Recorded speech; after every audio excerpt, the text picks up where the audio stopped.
Newton foi um cientista, físico, matemático, astrônomo, alquimista e teólogo inglês. Figura multifacetada. Foi um dos maiores cientistas da história. Deixou importantes contribuições, principalmente na física e na matemática.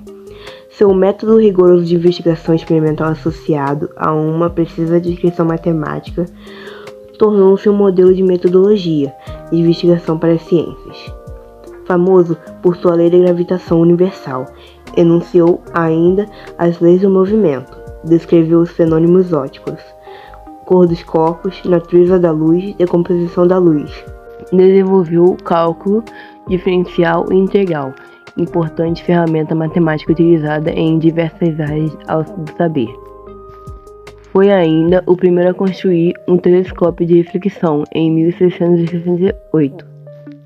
Isaac Newton morou em uma pequena vila na Inglaterra, no dia 4 de janeiro de 1643, no calendário juliano, adotado na Inglaterra na época da data do seu aniversário, que é 25 de dezembro de 1642. Foi batizado com o mesmo nome do pai, que havia falecido alguns meses antes do seu nascimento. Como sua mãe, Hannah, casou-se novamente e mudou-se para outra cidade, então ele foi deixado aos cuidados da avó.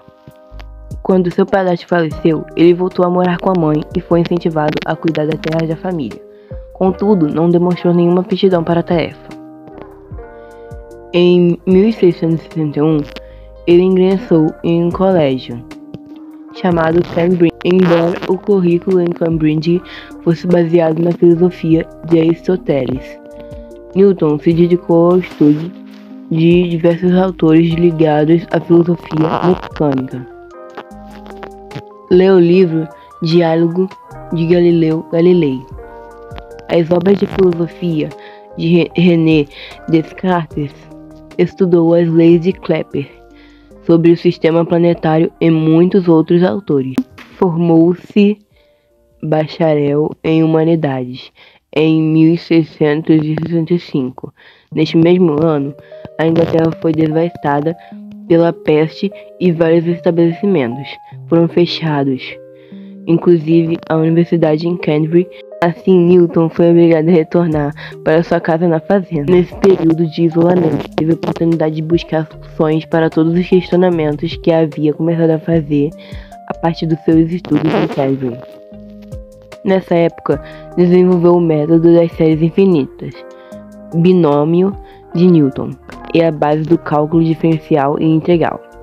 Fez experiências com prismas, o que levou à teoria das cores e começou a desenvolver telescópio de reflexão. Estudou ainda o movimento circular e analisou as forças relacionadas com esse movimento. Aplicou essa análise ao movimento da Lua e dos planetas em relação ao Sol, o que seria a lei de gravitação universal. Voltando a Cambridge em 1667, Newton torna-se professor. E em 1669 é promovido a professor Lucasiano de Matemática. Foi eleito da Sociedade Real em 1672. E apesar da admiração que despertava seu temperamento retraído e sua dificuldade em receber críticas, o fez relutar em publicar seus trabalhos. Apesar disso, em 1687 publicou seu livro mais famoso, Princípios Matemáticos da Filosofia Natural. Também desempenhou atividades fora do meio acadêmico. Em 1696 foi nomeado superintendente da Casa da Moeda e em 1699 é designado diretor da Casa da Moeda.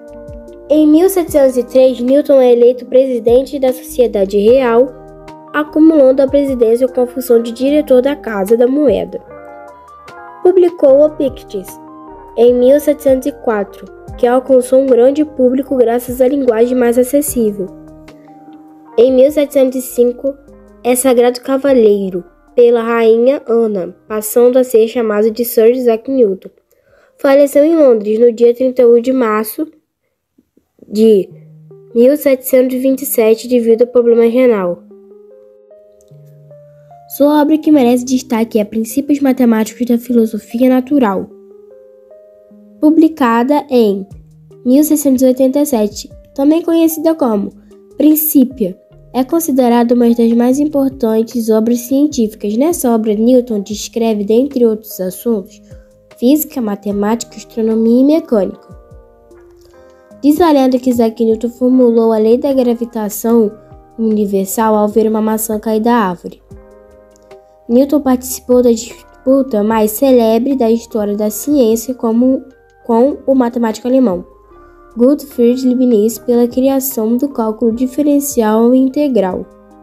Essa disputa durou mais de 20 anos e só muito tempo depois se pode confirmar que eles criaram seus próprios métodos independentes.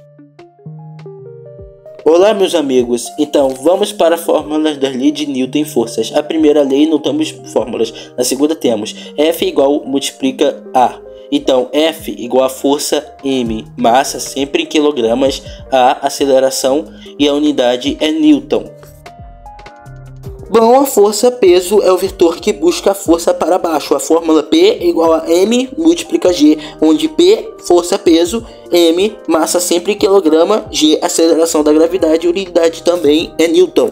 Já a forma elástica chamamos de Fel, ela depende da constante elástica que depende exclusivamente da mola e o X vai ser quanto você esticou ou quando você comprimiu a mola em relação quando a sua posição zero. Posição de equilíbrio, a medida tem que ser sempre em metro e a unidade é Newton. Força de atrito estático atua quando o corpo ainda está parado. A Ft é igual a força de atrito estático. μc é o coeficiente de atrito estático. N é força normal e a unidade também é Newton.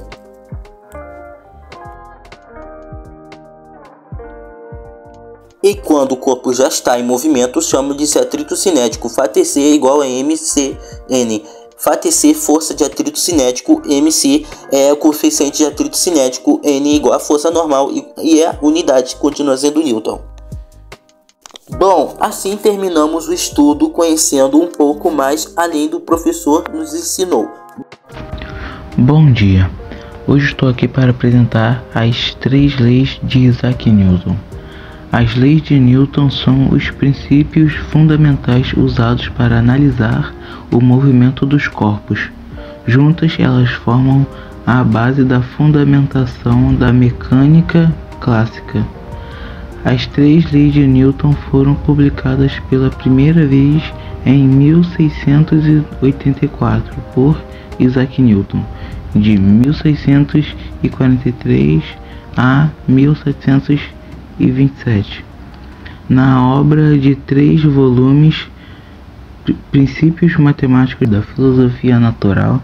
Isaac Newton foi um dos mais importantes cientistas da história, tendo debaixo importantes contribuições principalmente na física e na matemática. A primeira lei de Newton é também chamada de lei da inércia ou princípio da inércia. Inércia é tendência dos corpos se permanecerem em repouso ou em movimento retilíneo uniforme. Assim, para um corpo sair do seu estado de repouso ou de movimento retilíneo uniforme, é necessário que uma força passe a atuar sobre ele. Portanto, se a soma vetorial das forças for nula, resultará no equilíbrio das partículas. Por outro lado, se houver forças resultantes, produzirá variações na sua velocidade. Quanto maior for a massa de um corpo, maior será sua inércia, ou seja, será sua tendência de permanecer em repouso ou em um movimento retilíneo uniforme.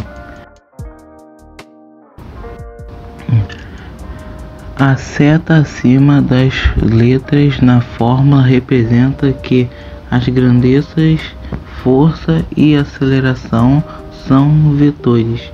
A direção e o sentido da aceleração serão os mesmos da força resultante.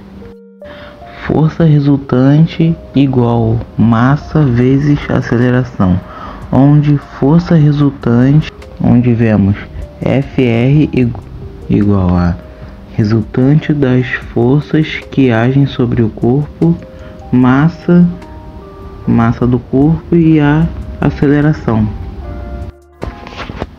Terceira lei de Newton. A terceira lei de Newton é chamada de lei da ação e reação, ou princípio da ação e reação, na qual toda força de ação é correspondida por uma força de reação. Dessa maneira, as forças de ação e reação que atuam em pares não se equilibram, uma vez que estão aplicadas em corpos diferentes. Lembrando que essas forças apresentam a mesma intensidade, mesma direção e sentidos opostos.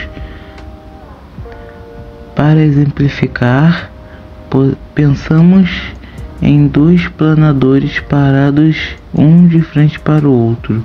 Se um deles dar um empurrão no outro, ambos irão se mover em sentidos opostos. Isso é tudo, pessoal!